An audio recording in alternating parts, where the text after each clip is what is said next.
Hello and welcome back to the Schooner Pod.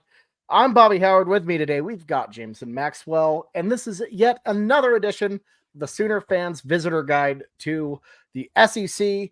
And this time, Jameson, we're taking a look at Missouri. And look, normally when we're taking a look at these places, it's a place, OU hasn't been before, or, there might not be familiarity. This is the exception. As we all know, Missouri was a member of the Big Eight, and then after that, the Big 12. So some Sooner fans have quite a bit of experience going to Missouri. That being said, neither of us do. So we are taking a look at the places to hit. And before we get started on this, just want to say, if you're a fan of the SEC, a fan of Mizzou, make sure to give us subscribe, honestly, for not just for OU Missouri week, but we have a weekly segment once we hit football season called the Weekend Spread. We'll be talking a lot of Missouri this year. They're highly ranked. So make sure to pop in for that to see how we feel about your team as the season progresses. But Jameson, spoiler alert, we won't think very highly of your team because we're Oklahoma, and that's just, we have beef with y'all. Simple as that. If we put our co-host Ty Lee on here, he would just be ripping Missouri the entire time. So we probably needed to give him a little bit of a break for this one. But Jameson, let's dive in. What is your overall general impression of Missouri? Obviously, we grew up with them as a regular conference mate back in the Big 12, had a couple big time matchups. What are your vibes about them? There's a couple things that come to mind. I think the first one is booger picking. Chase Daniel just comes straight to my brain first. That's the first thing. I'm sorry, Missouri. Chase was also trying to go to his brain, I believe. Yes, couldn't quite reach. Chase had aspirations, but good for him. Another thing is, like, Missouri, I felt like, was a school that they really weren't in terms of recruiting where they are now. Obviously, the team has changed a lot since the Big 12, but damn, did y'all have a nice little run with, like, whenever y'all were nearing the end of Big 12 with, like, Blake Gabbert and Chase Daniel and Jeremy Maclin, like, absolute studs come through to where it was a fun little end to the Big 12 where we had some good competition, some really good memories. Without a doubt. I mean, that era right there was probably peak for Missouri in general, or one of the best times they've ever had under Gary Pinkel. And I mean, even when they weren't rolling at the top like that, they were always feisty. Like, I feel like OU had tricky times, in those early 2000s where they would have to, squeeze out a tough game in Columbia. Those Gary Pinkel squads were always pretty tricky. And then, of course, the Maclin, Chase Daniel teams were incredible. We'll talk more about all of that. But for me, when I look back at it, so when I moved schools from, where we went, St. Mary's, to Deer Creek, one of my best friends there was my good friend Blake, not Bowden Blake, different Blake, not way less nautical. So he was from St. Louis, massive Missouri fan. And, this was at that time, the peak Missouri. So it was like a really friendly rivalry because, like, if we ever played NCAA football, it was OU Missouri. And whenever they played, you wanted to win. So you had the bragging rights. And, thankfully for me, never really had to worry about Missouri beating OU while we were, like, super close and at the same school. But he also beat my ass in video games a bunch. So it really all evened out. But when I think of that, when I think of Missouri, I think of my buddy Blake Woods there for sure. But, I also think about my good pal, Eli Letterman, ESPN national writer, and Missouri grad. And Jameson, I know you're not in the journalist, circle. You're a man of medicine, but anyone who knows anyone about Missouri, they love talking about their journalism school.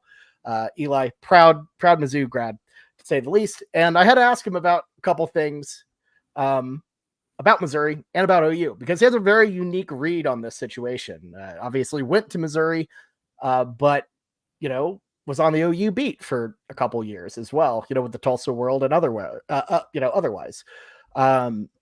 So I had to ask him, like, how are the fan bases alike and different? And he said, The fan bases are actually vastly different, but increasingly swimming in overlapping waters, certainly more than OU fans would seem to like. At OU, they expect greatness and the very best of outcome. Missouri fans are more likely to be waiting for the other shoe to drop when a good thing comes their way. See Norfolk State, Michael Porter Jr., promising teams of the Barry Odom era falling short, and more, etc. And as for similarities, they seem to be chasing a lot of the same recruits these days. Jameson, you know all about that. Missouri landing more recruiting wins than OU fans would like. As long as Missouri lands wins over OU on the recruiting trail, there will be embers to the fire of this matchup. It's going to be fun when they meet on the field this fall. I think an OU Missouri rivalry spawning in the SEC would be a blast, whether OU fans like that or not. We'll get to that later. What are your thoughts on that, Jameson? Oh my God, you just like brought back a memory that I haven't had for a while now. And that's the Norfolk State, Missouri March Madness in 2012, where I picked Missouri to win it all that year. I loved Phil Pressey, the guard for them, and I believe him. I'm pretty sure. I'm trying to remember. They had another big man from Missouri. I'm sure I could look it up as I'm talking here, and I can just very, very quietly talk about it. But oh my God, they had Kyle O'Quinn on that Norfolk State team. So they actually had like a pretty that's like a legitimate like NBA player right there. So they had Phil Pressey. I guess his brother Matt was on there. I guess they're brothers. And then I really liked Kim English and Ricardo Ratliff too. I thought that was a really good squad, and I believed in them. And everyone's got one March Madness team that you just like, you know what? I'm feeling it this year. And then they just absolutely like take your heart out. That was a Missouri team for me.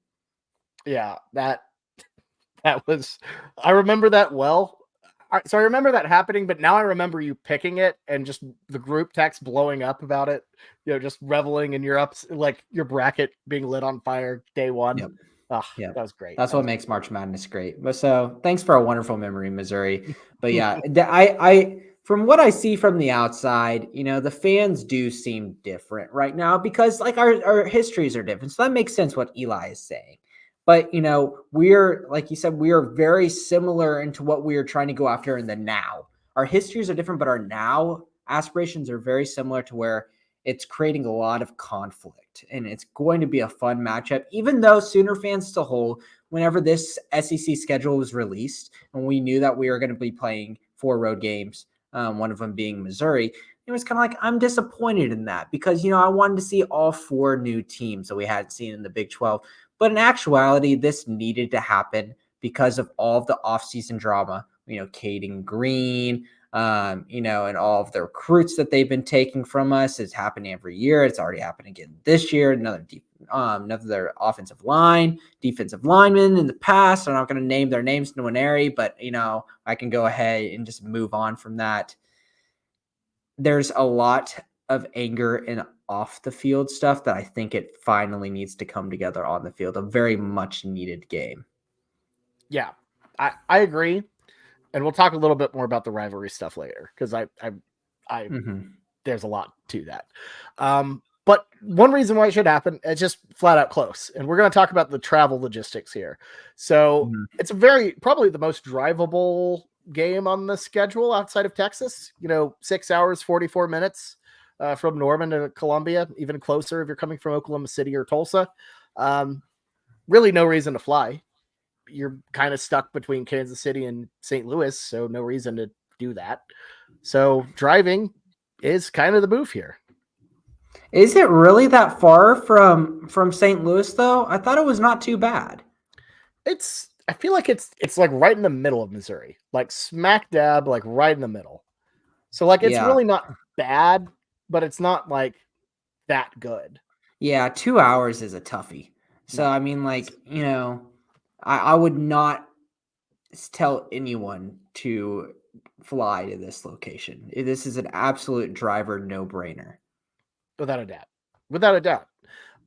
Tickets right now looking at about $175 on TickPick. Still trying to TickPick.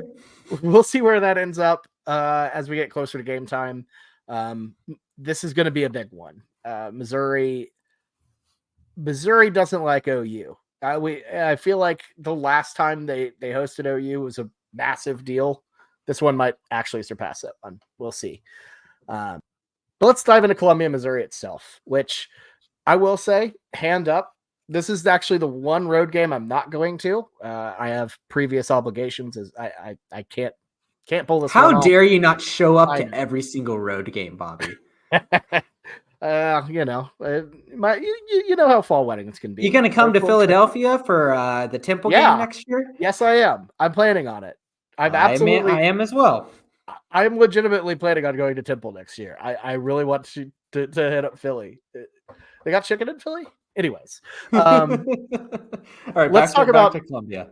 Anyways, yeah, let's talk about the food and bars of Columbia, Missouri. And look, on the surface, I was not super thrilled about Columbia, but you know, after doing research and reading some of these just awesome recommendations that Eli gave me, I'm like, I kind of want to get out there. So Missouri to me, it feels very akin to a lot of the old Big Eight places we used to go to, mainly because they are old Big Eight spots.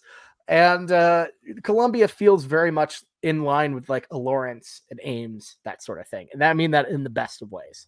Um, for example, one of the iconic food spots you got to go to, a place called Booch's. It's a cash only burger joint and is Booches. apparently a 140-year-old pool hall. Jameson, how does Booch's sound to you? Like that? I That mean, sounds everything. Because I was doing my quick little I scour the Reddit threads before I get on these pods because I really enjoy seeing what the Redditors have to say. That's whenever you can truly see what you can get from a college town.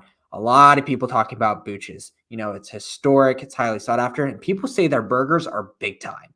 You know, you go to their reviews, close to 1,000 reviews, 4.5 stars off of Google. You know, like people love this place and it has a little bit of everything that you're going to want, some entertainment, some history, and some really good food. yeah, I mean that's right up my alley. I'm all about it. And when I eventually make my way to Columbia, I will be rolling into Booch's. Also, another iconic spot, Shakespeare's Pizza. I feel like I've heard about this here and there. Looks great, Mm, just a solid college pizza joint. I'm all about it. yeah. I think whenever you see the same restaurants over and over and over, you see Booches and Shakespeare, you know something's right. So I feel like if you're a fan going there, understand that it's going to be very popular, but worth the shot to try to get in for either of those two places. Yeah. And I feel like both are pretty speedy, so you know that's pretty solid. And then we always talk about like that Friday night kind of nicer place. Uh, one thing he suggested, a place called Murray's, looks like a good move. It's like a jazz restaurant, like kind of hybrid, like jazz bar restaurant Mm, hybrid. Seems interested? nice, you know, pretty unique. Some pretty chill, you know, before you continue on with the night. I'm about it. Yeah, I love me like a little music and like a show for that, and then get a little drink on, get maybe some apps. No, that sounds like a good time. Yeah, but I gotta say, what sounds like a perfect time to me bar wise, this place called Harpo's. It Yes, is I've an been looking at iconic. Harpo's. Harpo's is like this is a section where I get excited. This is my type of place. It's a iconic sports bar in Columbia. They have like a little location in Kansas City. I'm sure it's not nearly as good as this one. It just instantly reminds me of a place like, you know, O'Connell's or Eskimo Joe's or something like that. Like classic sports bar, my type of vibe. I would be posting up at Harpo's before the game, after the game. Because here's the thing about downtown Columbia, Jameson. It is right next to campus. This is a very walkable situation. Like you're not having to take an Uber or walk 45 minutes. It's a pretty breezy situation to access these from the stadium. Yeah, it looks like Harpo's is like the college bar in terms of like, where college students will want to go on game day and where other people are going to want to go. They also got a rooftop. So, rooftops Oh, are all the thing on game days. They're a little sky bar, which all of like the college towns have it. So everyone's going to want to go there. If you want to see big crowds and kind of get in the environment, it seems like going to Harpo's will be the move. The let's see how far it is from the stadium for a walk. You talk here as I look that up, Bobby. yeah. I mean, this is like, and it seems like that perfect level of college bar where you're not going to be the oldest person there if you're 29. Like there'll probably be alums hanging out there. It's an iconic spot. It seems like something that I would feel comfortable going to. And I mean, it seems like a good spot. I will Yeah, say it the look rooftop. Probably not very nice in early November in Columbia, Missouri, but you never know. Hey, yeah, you never know. Get into the environment. There'll be a lot of people there. It'll keep you warm. So Well, instead of looking in, I thought I had found out where Harpo's was, but I have now been able to tell you that Booches is only a mile away, a mile walk, so 25 minutes from Memorial Stadium. But if you're looking at Harpo's, so Harpo's is a same distance. They're like right next to each other. oh, beautiful. I mean, that's incredible. So I And then, think that's the move. It's probably in that area where Harpo's and Booches and all of it, they're probably all in the same little area. So I'm zooming in here on Google Maps right now. Looks like it's off Cherry Street, right next to the Broadway Street. Seems like there's a lot of things. Oh, there's a Pickleman's over there. That means that this is the college area. So it's yes. just solidified. We Oh already my know that God. this is the college area if they got a Pickleman's over there. Don't go to I, Pickleman's. I mean, maybe if you're like in a rush, but maybe not. I don't know. Um, so also they got they noted place. I love a good brewery, here and there. That's what I would do whenever I was in college. Whenever I'm hopping from different places, like trying their local beer. That would be Logboat Brewing, in Columbia as well. He recommends that. And then here's a place that I also would love, a vibe that I would love. It's a place called Gunther Hans, which is Yes. a nice Oh, German looking. place. Like I'm about that. Like I love a good German place. This is like this bar crawl is like a multi-step process for me, and I love I mean it's a dream college bar crawl. I'm all about this. Gunter Hans is right there too. They're all next to each other. Like you can hit all of this like back to back to back. I mean, homemade pretzels, European fare, craft beer. I mean, come on, that sounds just delightful. Um, there's also Snappers, which is a little dive bar vibe. I got it kind of reminds me of the old Tip Top Lounge. I don't know, just it just gives me good Give this vibes. man his snapper. Have you seen the Snapper logo, Jameson? Have you Googled that? Nope. I gotta It's a look. big old crab. So Whoa. I Let feel me. I'm like looking right now. I feel like Snappers is a Jameson place. Like that's a Snappers bar. Oh my god, look inside this. Oh my god, this is yeah, this crab is holding a beer in his crab with a beer. hand. And he's got these little That eyeballs, like he's like looking down at the entrance to Snappers, like, oh, like he's he's like, I excited. see you, He's you're walking in. the snapper. Please, Snapper's y'all gotta feeling the look this up. vibes. I know it's really delightful. Let me see if I can pull up. Let me see if I can pull up a picture. I Hold on. found one on the nice T-shirt on their Hold on on. their Facebook. It's a very easy to find it. I There got we a go. photo from There there. It he is. is. Look There at him he go. is. Look at him. What is he He, looking at? I don't know. What is going through Snapper's brain? I don't think we want to know. I don't think we want to know what He Snapper's up just to. boozing. He's just He's just boozing. he's boozing. He's just having himself a time at Snappers. I don't want to fill in the blanks of what he's looking at. This is a family show, and It could be ignore anything. could be anything. What Snapper is looking at? Who knows? One can only guess. But no, Snappers looks like a solid option. I would definitely look into hitting that up.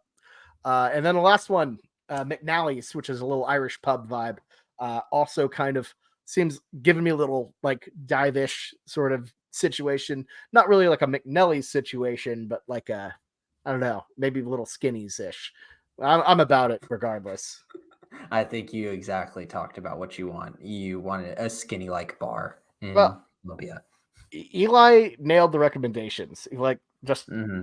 tailored it to a T of things I like. Yes, all great things, and then something goofy that I can laugh about, like the little picture of the crab. Again, if you and I were in Columbia, Jameson, I think we'd end up at Snappers and not Yes, leave. and we would have bought a T-shirt. It's just guaranteed. It just looks like a place where you can get a nice like $1.50 Coors Light. They got Which dollar Jello shots every once in a while, according to their website. oh yeah, that's incredible. So I also asked about tailgating, and he said, and I quote, "It's a better tailgating setup and scene than Norman, in his opinion. Downtown Columbia flows right onto campus and into Greek Row all the way to Faroe Field. Start downtown, hit a couple of the fraternity tailgates, then make your way into the stadium." So I like that vibe. Seems like you have a proper flow, proper build up into it. I'm about it. Yeah, so not as much of like a generalized area as we've kind of talked in the past, especially with the Grove, but maybe just kind of wander around, take in the environment, and then enjoy your time in downtown Columbia. Yeah, but I will say, from talking and really just talking, I said it before, but we just kind of chatted about it.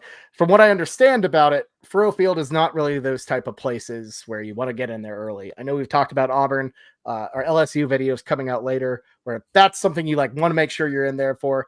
Missouri doesn't seem like a ton of big traditions. They have the MIZ-ZOU chant. You'll hear that throughout the game, but the stadium is a ton to marvel at. It's ranked 13th out of 16th in capacity, only ahead of Mississippi State, Kentucky, and Vandy. Woof. That's So going to change.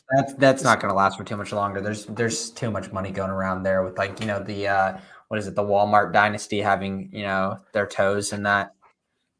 freaking Kroenke, man, pouring all that. Stan Kroenke out here getting his grubby little fingers into Missouri athletics, out here messing with Tottenham Hotspur. Now he's messing with OU Missouri. Just another reason to dislike Mizzou. But no. So overall, he says just make the most of the proximity of downtown campus, and spend some times in the columns or at the columns in the quad, which you can see in the thumbnail, which is an iconic thing you want to stop by. But overall, don't try to. It seems like the move is get into the stadium at game time, focus most of your energy on hanging out, soaking up Missouri, rather than the stadium itself. No, that sounds like a good time. Even though it doesn't have like the trademark thing, I still think that fans will enjoy their time in Missouri from what we've heard about so far. For sure. Yeah. Now let's talk about serious history a little bit, which Missouri fans at this point you're probably sick of it and getting your responses of its future's now, old man. OU hasn't won anything forever. Blah blah blah. We're the new blood. We run things now. Whatever. The series history, it's 67, 24, and 5. Advantage Oklahoma. Like a lot of old Big 8 matchups, this is a significantly lopsided one towards OU, especially in the period of, it's from 1970 to 2011, for example. Missouri had 4 wins. That's pretty incredible. Notable games: 2007. If you want to point to a hallmark of the OU Missouri series, you point at 07. OU beat unbeaten Missouri, previously unbeaten Missouri, ranked 11 in Norman, 41-31. That's the Curtis Lofton game, went off. And as we know about 07, it was crazy. Somehow Missouri got to the Big 12 championship game and was ranked number 1. They were 1 win away from the national title, Jameson. And OU beat them 38-17 in the Big 12 title in San Antonio to soil Mizzou's national title hopes and bounce them out of the BCS entirely. What do you remember about that kind of run? I remember that very clearly. That was a lot of fun. And it kind of felt, I was pretty nervy during that game. Even though we Fetty Whopped them 17-38 to them, sorry, I just did that. No, it's good. It's good. I remember being pretty nervous for that game because, ranking wise, underdog. So, a little nervy. And it was, OU didn't have a real shot at making the title, but you never knew if the BCS broke the right way. And, there was so much chaos already. West Virginia ended up losing that night as well to Pitt. It was a crazy run. And if a couple things happened, OU could have slipped in. So it was a pretty nervy game, all things considered. But OU ended up, romping big. We don't need to talk about what happened in the Fiesta Bowl. Coats were stolen, all of that sort of stuff. Just a bad time overall against West Virginia. But right there, that probably was the most impressive Big 12, one of the most impressive Big 12 championships. Yeah. I would have to say. I hate to say it, Bobby, and I know you're probably going to talk about this. And whenever I think of Missouri, My brain goes to loss because, during this era of Oklahoma football that we grew up in, in like mid 2000s into the 2010s, I think of the 2010 October loss in Columbia where Blaine Gabbert, he just picked apart slowly our defense. It's like he just slowly but surely just picked us apart. I feel like we did not have an answer for him. And that game, that fourth quarter hurt too. They kind of just took it away and was a really kind of demoralizing loss when we were number one overall team in the nation going on the road to an undefeated Missouri that was the number 11 team in the nation that time. You never like losing as the number one team in the nation. And that was a big, big loss. It's never fun getting upset like that. I think it's one of the last times we were ranked number one that I can remember. Woof. So that's obviously a bummer.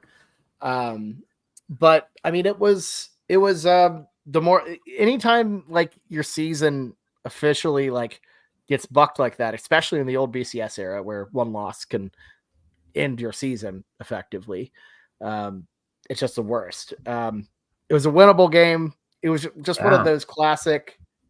It wasn't classic Landry Jones throwing interceptions, giving it away whenever we had chances, and just like us just not being able to close the door. Yeah. When you look at why people don't like Landry or like look at Landry Jones's tenure badly, and people are like, "Oh, why don't we remember Landry better?" It's look at this game. Interceptions and stupid decisions. Yep. Yeah. Totally. Yeah. This was like it was bad, really frustrating. Missouri fans still talk about it. Because it was a big one too. College game day, all of that. Mm-hmm. So very notable there. Other notable games, just off the top of my head, Joe Washington's massive performance in 1975 sticks out. But frankly, not a ton outside of that. Different era, and Missouri was never an issue. And I think this is really why, at the crux of the argument that OU fans have been making, that Missouri isn't really a rival. Even though we played each other a ton, they aren't that much of a rival. Now, they are if you play the college football game. You used to show up as the Schooner Tiger peace pipe. We had a rivalry trophy. It got lost. There was a peace pipe? Did you not know about this? No, I did not know. Oh, my gosh. Yeah, Jameson. So the Schooner Tiger peace pipe was a legitimate thing that that existed for... It appears to be until you give me a picture. I'm just envisioning the leprechaun flute from Alabama right now. I mean, it kind of looks like the leprechaun flute, but it was like a legitimate trophy. It ended up getting lost. I don't know how. So, I mean, a peace pipe randomly going missing and no one knows why. Like, can we like infer here that it just took a night of its own? All right.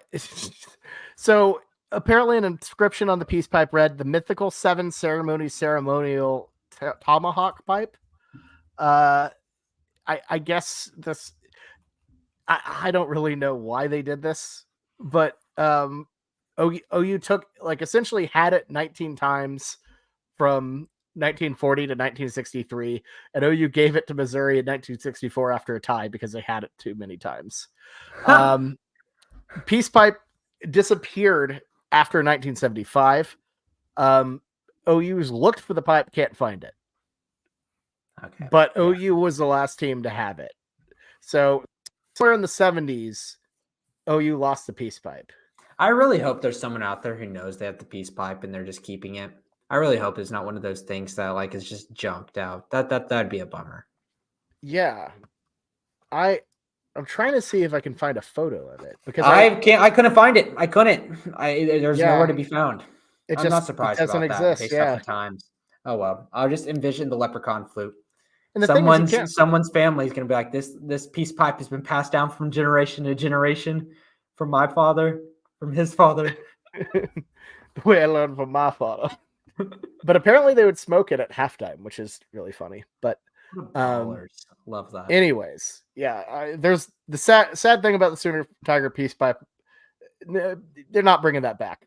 That's a tradition that you can't really reboot. It would have been. You telling me that they wouldn't bring back a peace pipe in today's day and era? Come on. Yeah, I mean, everyone loves tobacco, right? It would probably be a Schooner Tiger peace zin. You know, everyone grabs the little pouches in, pass it around. You know, but Oh my god, that's hilarious. that's good. Yeah. Anyways, yeah. So not really a rivalry. Um, what do you think, Jameson? Do you think this has the makings of a rivalry if it isn't already? Yes, I think this is absolutely in terms of if you're buying like stock with this for a rivalry, I'm sure a lot of people have already bought stock in it, but it's still not made. It's like upward toll into the rivalry thing because people have already a lot of pent up emotions with this, Bobby. You know, off the field and recruiting has become a bigger and bigger thing in today's era of how much you are as a fan. You are a bigger and bigger fan if you are getting into the recruiting, and then you're the biggest fan if you start to argue with opposing fans about recruiting or even maybe the players themselves. There are fans that do that. I think they've gotten better recently, but it's still a thing. So the recruiting rivalry side of it, I think, is a perfect setup for Oklahoma and Missouri having a big time rivalry in the future. I think it's really close to being one, and it all depends on how good Missouri is. And they're exceptional this year. They're going to be very, very good. I mean, I think they're going to be a pretty good team. I think their schedule is going to help them out a lot. But I think they're going to be a pretty damn good team, and it's going to be a really tough game. And if OU loses this, I'm going to go ahead and say it's on. Like that rivalry is officially on. Yep. But it has to show up on the field over and over again. And not all rivalries are OU Texas. There are some rivalries where one is clearly the big fish and one's a smaller one that takes little poking jabs at you, and you hate dealing with them, but you have to deal with them anyways. And that's how that dynamic could be with OU and Missouri. I don't want to say bedlam because it's not, but something kind of ish like that, where you have new blood, old blood. The geographic location makes for an interesting aspect of that. And again, recruiting wise, if it keeps going like it's going, I think it's going to be pretty good. Yeah. And I asked Eli actually. I asked him, with Missouri's rivalry with Kansas currently on ice, which is a big aspect of this as well. Both OU and Kansas, OU and Missouri have like kind of Cold War situations going on right now. Is there a possibility of a rivalry brewing between Tigers and Sooners? He says, absolutely. Missouri should be back to playing Kansas in football and basketball full-time soon, and the permanent SEC scheduling model will play a factor in how often the teams play. But as long as they're recruiting against each other and the Tigers stay overachieving while OU finds its footing under Venables / in the SEC, this should be a really fun game on the field. Yeah. And look, even if it dissipates and Drinkwitz isn't good and Missouri is, as so many OU fans have referred to, if Missouri is mid-poo, as has been the moniker, then Missouri will come back eventually. They've gone through cycles. There's too much money there. There's too much support. Missouri is one of those unique programs where they're pretty much the only program in the state of Missouri. I mean, you can kind of count halfway with Kansas and Kansas City, halfway with Illinois and Missouri, in St. Louis. But, they're a flagship school with not another in-state fan base to really fight against them. Missouri State doesn't count. So I think it's a situation where Missouri will keep coming back and, we'll have these eras. And like Eli mentioned earlier, Brian Odom, they thought he was going to be the guy to lead them back. That didn't work out. But you have Drinkwitz come back. And I don't know. I think it's prime for a big rivalry. And, I think it'll be pretty fun. This game, though, this year, what are you thinking about it? How you feel about Missouri this far out? I think Missouri's skill pieces are very exceptional. I think Luther Burden is so good. He is so, so good, and he's going to tear up college football this year. I feel like a lot of his production in Missouri's offense is really going to lean on to Brady Cook. I feel like Brady Cook as a quarterback is a guy that's very hot and cold in what people's opinions are. Some people think he's poised to make that big step. He's a redshirt senior. He's been around. He's shown flashes to be a guy that could be a really big time contributor. Other people say like he's probably not that special. Whenever you have Luther Burden, Theo East, Mookie Cooper as your wide receivers, you're going to look pretty good. So he's got the weapons around him. This Missouri team is going to be very scary. And obviously he's got one of the best, if not the best offensive guard in the country, and Caden Green starting on left guard probably for them this year. So I'm very nervous for this game, Bobby. Like looking at our away games, for some reason, and I know this doesn't feel right. This doesn't feel right. I think this is the hardest game that we have on our schedule. Is that a hot take to say? I feel I can see a lot of visions on winning. For some reason, I just feel like this is just an L that I'm chalking in. It feels like a snake pit to me, like in a way that the other ones don't. With no disrespect to Ole Miss or Auburn or LSU, it's like when OU comes to town, it'll be cool for them, but not like a bit like a. It'll be a big deal and neat in the same way that like Ohio State or Notre Dame coming to town was a big deal or neat. But like like there's clearly wounds there with Missouri. Like they're fired up and ready for this. This feels like It's their time. It's their time right now. This is like their season. This is their make or break season for the foreseeable future until their recruiting classes start to come into form. Yeah, I mean, this is their chance to make a mark, continue to make a mark on college football. And who screwed it up for them last time? These guys who are coming into Columbia. Like it's late November. The stakes will be high probably. It's going to be as tricky of an environment as OU has on their schedule. I'm nervous about it. I think Missouri is a damn good team, and I think this is going to be a really tough challenge. I'm not going to sit here and pretend to be like, oh, they're awful, they're garbage, they're going to continue to be bad like they used to be. That's just not the case. No. And I think it's going to be a tough challenge. And I'll put it this way. I wish this one was in Norman. I really wish this first one. Oh, I'd feel a lot better if it was in Norman. Mm-hmm. Yeah.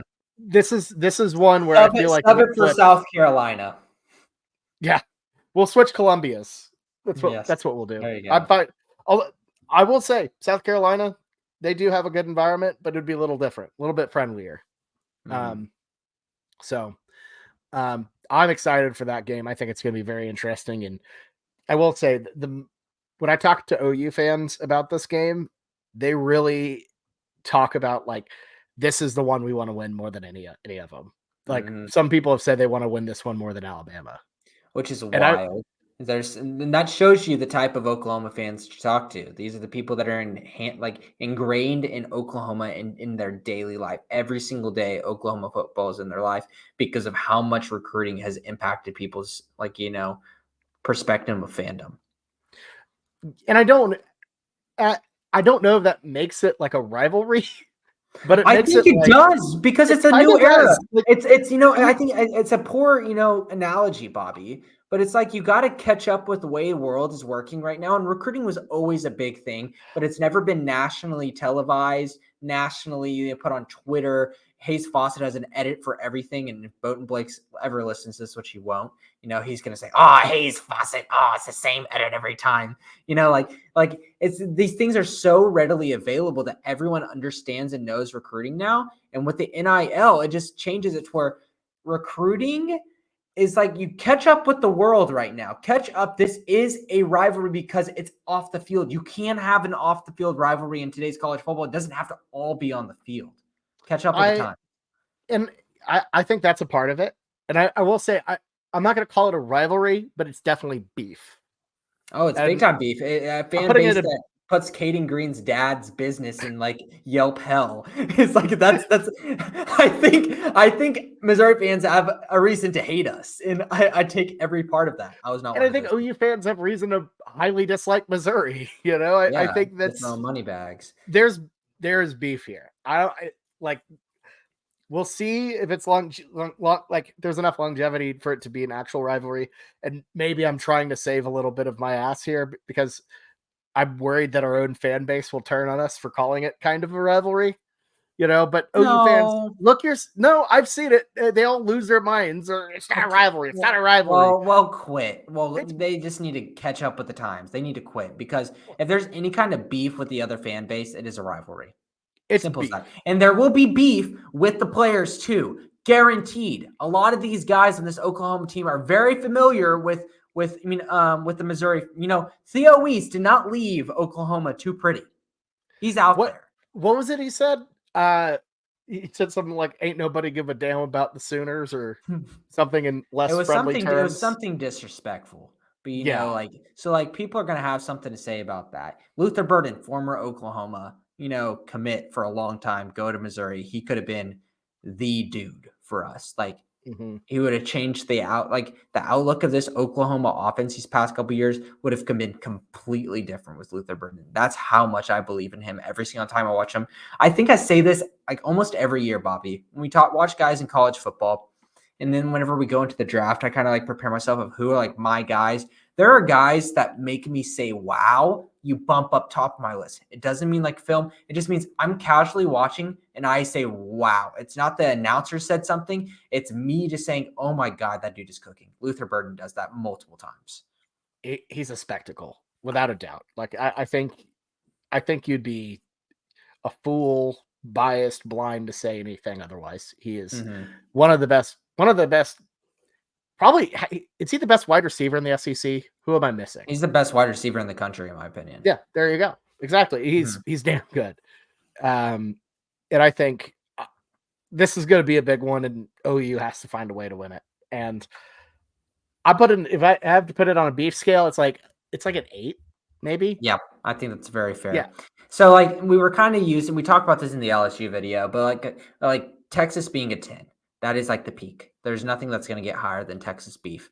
Oklahoma State, I would consider that like a 9. There's some respect level there, but for the most part, like, there's a little bit of hostility. Like, there's some things about Stillwater and Oklahoma State that I respect a lot. Texas and Austin, I don't have a lot of respect.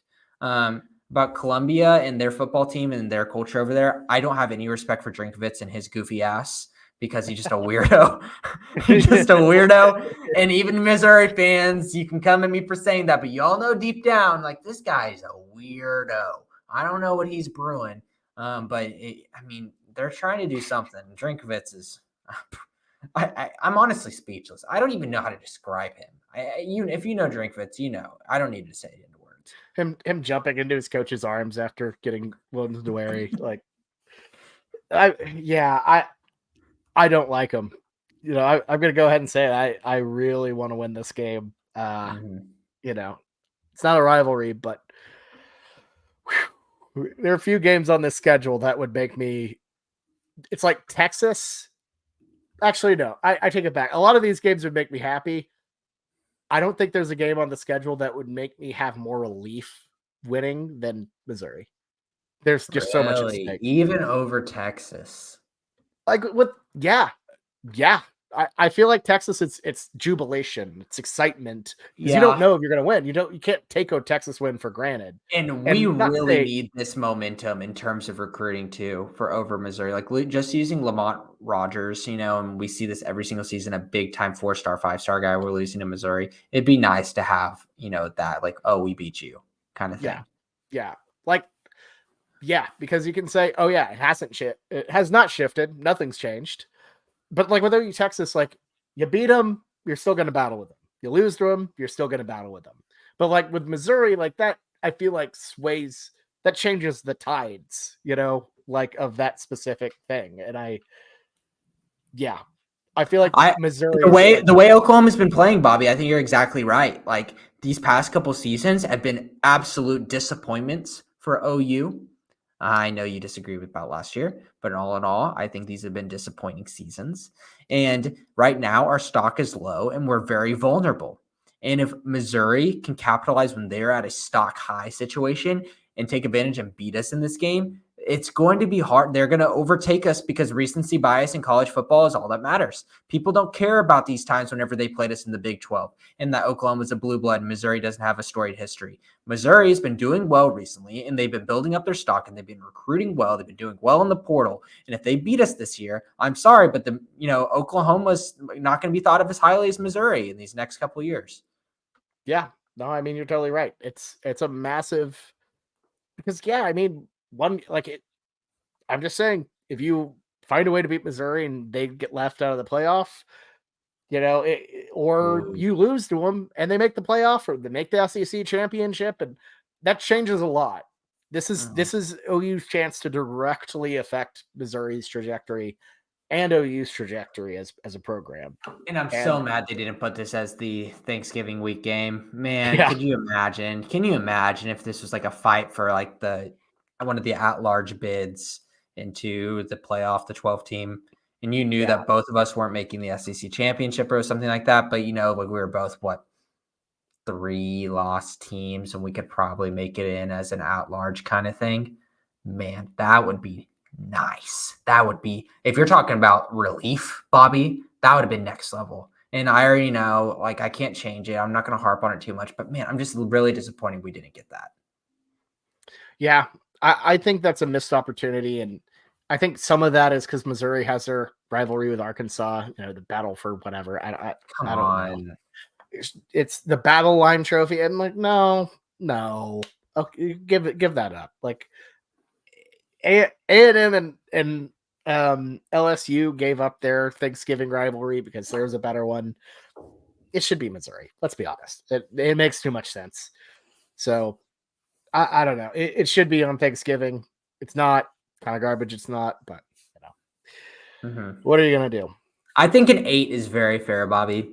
If you really wanted to tease it out, I could see an argument for a 7, 7.5, but I think an 8 for the non-casual fan, because this is not, we're putting this, I feel like, as a decently like engaged Oklahoma fan that knows, what's going on beyond the game of football itself. I think that an 8 is very fair on the beef scale. I'd agree with that. I'd very much agree with that. So, all right, Jameson, I think that's all we got for today. Any final words on Missouri before we head out of here? No, I just, like you said already, Bobby, and we've harped on it. This is such an important game. It is so, so, so important. And I'm going to be very nervous that week. I'm going to struggle on the podcast. If you are Missouri fans, bookmark this podcast and listen to us then, because I have a lot of respect for you guys as a football team. But my God, I have no respect for Drinkovitz. So get ready. Well, Mizzou fans, if you're still sticking around after I referred you, where I referred to what our fans have referred to as a mid poo. Oh, those are the same people that call Texas. They call Texas uterus too. Those same kind of people, right? Uterus. Right? Yeah. The OU fans on Twitter, it's fine. It's okay. They're not like us. We're just, we clearly are. We're like all the same. Let's be honest. But no, if you're still listening to this, hey, and you somehow don't hate our guts yet, or you really hate our guts and want to see us really like lose our minds after, like, if OU like is horrible in the SEC and you want to subscribe, you want to see our reactions to that. We'll have plenty to say about Missouri on our weekly pick show as the season goes on, called the Weekend Spread. We'll be picking a lot of Tiger games and obviously doing a whole bunch of preview when this game comes up in November. And for our preview of Columbia, our travel preview, if there's anything we've missed, let us know. We got good intel, but we can't cover it all. So if there's anything that y'all want to see or like think we should do or stay or anything like that, make sure to comment below. This guide is, of course, us just trying to do our best, but the real winners are in the comments down below. And let us know your spots, your favorite rituals. We would love to highlight them, talk about them, and hell, honestly, you think we're a bunch of bozos and idiots? Yep. And let's debate. Let's debate and this chat. Let's go. Let's have ourselves a fun comment section. What do you say? Yes, I love this. It's all about rivalry, guys. No matter what I say, this is not personal unless it's with Drinkovitz. Screw that guy. I think partially some of the we don't want it to be a rivalry thing is you don't almost like want to give Missouri credit. Like some of these fans don't want to give them credit. Don't want to even give them the time of day. Yeah. Yeah. But let's be honest. Search your feelings. You know it to be true. You don't like Missouri. You fans. Yep. So yeah. Well, that was our episode of the Sooner Fans Visitor Guide to the SEC. We'll be dropping LSU here next week, next Tuesday. So that'll be our last edition of that of this season's series for the visitor guide. We'll bring this back next season for sure to talk about the home ones. But yeah, that's it for Missouri. So until next time, have a good one, everyone. Boomer Sooner, everybody.